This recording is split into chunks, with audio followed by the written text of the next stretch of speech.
Morning YouTube, Mayhem Bike, Amstar Nostalgia update. Okay.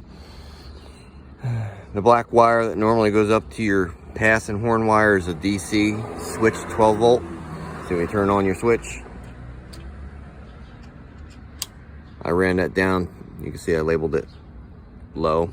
I did a Y splitter basically off the black wire that feeds the DC power. Comes up, goes to my white wire, which is my low beam. So I got DC low beam all the time.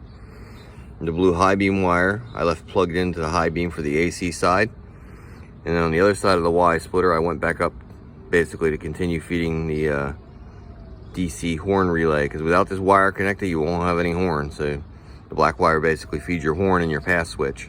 That's basically what that wire originally was for. So this is the update as to officially how you probably should do it if you want to do it.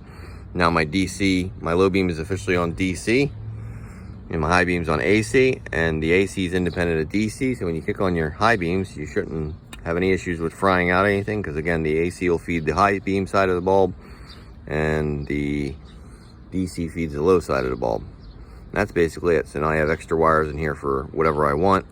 If I decide later I want to add another option, so to speak, I at least have the wiring ready to go on that switch that I have up on the dash. But that's the short summary. So white wire to the splitter that you make coming off that black wire that normally feeds your pass and your horn. Come up on the other side of the Y, make sure you put it back going to that same wire so you have a horn, and your blue wire for your high beam just stays where it is. And the only wire you really have disconnected now in this whole mess is the original factory white low beam wire is just sitting here, but it's covered, so no worries. That would be your low beam AC feed.